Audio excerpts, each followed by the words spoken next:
জুলাই সনদ যে একটা রাষ্ট্রদ্রোহিতার সনদ, এইটা আমি আজকে দেখাবো। একটা সনদ, এটাকে পার্লামেন্টে প্রশ্ন করা যাবে না, এটাকে সংবিধান নিয়ে প্রশ্ন করা যাবে না, এইটা আদালতে প্রশ্ন করা যাবে না। এইরকম একটা শক্তিশালী হিসেবে একটা সনদকে বানিয়েছে। জামাতকে প্রশ্ন করা হয়েছে ডেপুটি স্পিকার নেন, জামাত বলতেছে পুরা প্যাকেজ নেব। কি কি প্যাকেজ নেবে? বিচারক নিয়োগের প্যাকেজ নেবে, দুদক নিয়োগের প্যাকেজ নেবে, বাংলাদেশ ব্যাংক নিয়োগের প্যাকেজ নেবে, তাদের পুরা প্যাকেজ দরকার। এইবার আসেন, ধরেন 10 সদস্যের কমিটি, 5 জন বিএনপি থেকে, 5 জন জামাত থেকে। তারা তো ভোট পেয়েছে কম, কিন্তু শেয়ারটা 50-50 চায়। তারা আসন পেয়েছে কম, শেয়ারটা 50-50 চাই। তারপরে ধরলাম 5 জন জামাত থেকে, 5 জন বিএনপি থেকে। সেই কমিটি কোনোদিন একটা চেয়ারম্যান নিয়োগ দিতে ঐক্যমতে আসবে কিনা? ধরলাম 7 জন বিএনপি থেকে, 3 জন জামাত থেকে। তাহলে সেই কমিটির কোনো দাম আছে কিনা? কারণ 7 জন মতামত দিয়ে বিএনপি তো তার চেয়ারম্যান নিয়োগ দেবে। নাকি এরকম চাচ্ছেন যে জামাতের 3 জন মতামত না দেওয়া পর্যন্ত একজন চেয়ারম্যান নিয়োগ দিতে পারবেন না?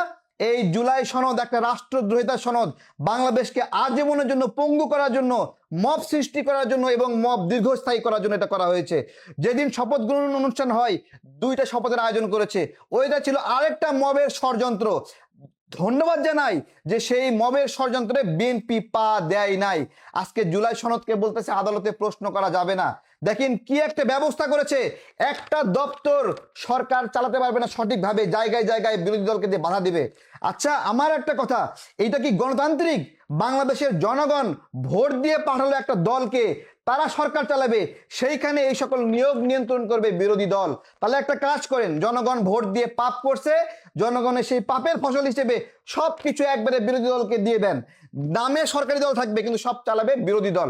এই যদি হয় জুলাই সনদ, তাহলে এই জুলাই সনদকে আমরা গণতন্ত্রের পরিপন্থী বলবো কিনা, গণতন্ত্র ধ্বংসকারী বলবো কিনা, জনগণের আকাঙ্ক্ষার পরিপন্থী বলবো কিনা, সেইটা আপনাদের কাছে জিজ্ঞাসা করছি।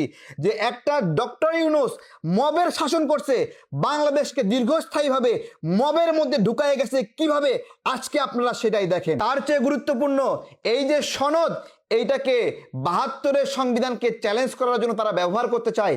তাদের কথাবার্তা আগে পিছে আপনারা দেখেন, প্রত্যেকটা জায়গায় 72-এর সংবিধানকে তারা ধ্বংস করতে চায়।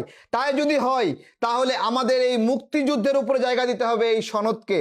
এটা কি রাষ্ট্রদ্রোহিতা নয়?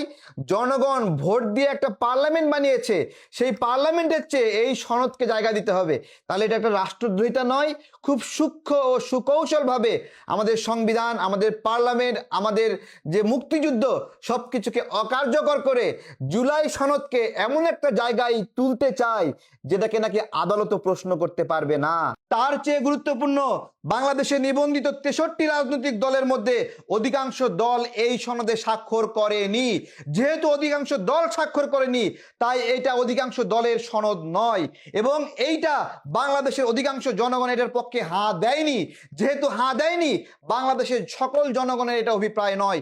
বলতে পারেন ভোটারদের যারা ভোট দিয়েছে তাদের বেশিরভাগ হাঁ বলেছে। হ্যাঁ, যেই ব্যক্তিগুলো ভোট দিতে যায়নি তারাও জুলাই সনদকে সমর্থন করে না, এবং যেই ব্যক্তিগুলো না ভোট দিয়েছে তারাও জুলাই সনদকে সমর্থন করে না। তাহলে যারা ভোট দেয়নি এবং যারা না বলেছে, বাংলাদেশের বেশিরভাগ জনগণ এই জুলাই সনদকে সমর্থন করে না। সেই সনদকে আপনি বলছেন আদালত প্রশ্ন করতে পারবে না, সংবিধানের চেয়ে গুরুত্বপূর্ণ 72-এর সংবিধানের বিকল্প। তাহলে এইটাকে আমি বলবো এইটা জুলাই সনদ না, এটা একটা রাষ্ট্রদ্রোহিতার দলিল ছাড়া কিছু নয়।